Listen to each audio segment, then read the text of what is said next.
Buongiorno, bentrovati col notiziario di Prealpina.it che apriamo con la cronaca. Ladri sorpresi a rubare in una villetta di Castelletto sopra Ticino, scatta l'allarme e arrivano le forze dell'ordine. Uno dei malviventi, al volante di un'Audi nera, tenta la fuga e sperona per ben 2 volte l'auto dei carabinieri. I militari esplodono vari colpi di pistola per cercare di fermare la vettura in fuga. Un proiettile raggiunge uno dei malviventi, quello appunto al volante dell'auto, che resta gravemente ferito. È successo ieri sera a Castelletto Ticino, dove 3 uomini hanno cercato di svaligiare appunto una villa, 2 sono scappati, si sono perse le loro tracce. Il ferito invece è stato trasportato all'ospedale Maggiore della Carità di Novara, dove si trova ricoverato in gravi condizioni nel reparto di rianimazione. È piantonato dai carabinieri, l'uomo è privo di documenti e per ora non ha fornito le sue generalità. Prosegue la caccia agli altri 2 complici. Le indagini sono condotte dai carabinieri del reparto operativo provinciale di Novara. Maggiori approfondimenti si possono leggere su prealpina.it. E spostiamoci ora a Clivio, al valico italo-svizzero di San Pietro, dove la Guardia di Finanza ha sequestrato vestiti di lusso per un valore complessivo di oltre 70.000 euro. I capi di abbigliamento erano a bordo di un'auto condotta da un cittadino colombiano che stava appunto cercando di importare la merce in Italia senza dichiararla. La merce ha un valore complessivo, come detto, di oltre 70.000 euro. Il cittadino colombiano avrebbe dovuto pagare le imposte sull'importazione per circa 15.000 euro. Merce e auto sono stati appunto sequestrati. Maggiori approfondimenti anche per questa notizia si possono leggere su prealpina.it.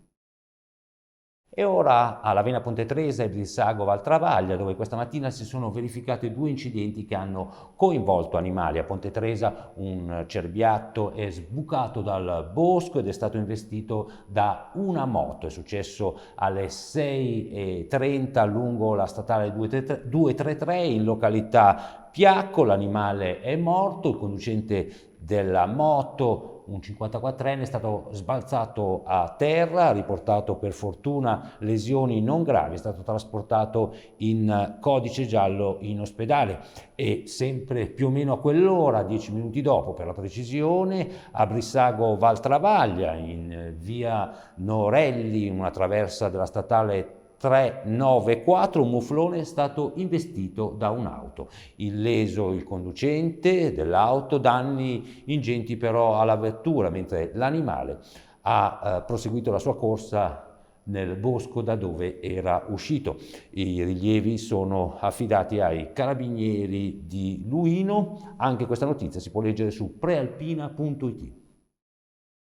Parliamo ora della superstrada di Malpensa, dove un camion ha preso fuoco ed è andato completamente distrutto. È avvenuto ieri sera alle 21:30 nel territorio di Cardano al Campo. La corsia in quella direzione è rimasta chiusa per oltre un'ora, ancora in fase di accertamento le cause che hanno provocato l'incendio del mezzo pesante. Altro incendio è avvenuto questa notte invece a Cairati, in un'azienda che produce cosmetici. Un cortocircuito, forse il malfunzionamento del macchinario dove si mescolano oli ed emulsioni, ha prodotto qualche scintilla ed ha preso poi fuoco. I vigili del fuoco del distaccamento di Saronno hanno spento le fiamme prima che queste si propagassero agli altri impianti aziendali.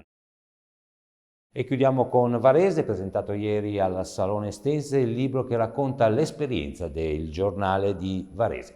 Vediamo le interviste curate da Mario Visco. Il giornale Varese 1973-1977. Siamo con Sergio Redaelli e Dedo Rossi, che sono i 2 ispiratori di questa pubblicazione, ma sono anche autori di ricordi importanti. Chi ricordiamo innanzitutto in questo libro, oltre a una fetta di storia molto importante per il territorio? Dedo. Ecco, in particolare credo che un ricordo particolare credo che vada ai due editori in prima battuta, due editori che si sono giocati veramente tutto e hanno messo sulla carta tutti i propri beni personali per un'avventura che è purtroppo finita male, finita con un fallimento e con tutta una serie di cose negative, che però ha segnato alcuni punti per quanto riguarda la storia del giornalismo a Varese. E con questo è tutto, vi diamo appuntamento al notiziario delle ore 19. Buona giornata.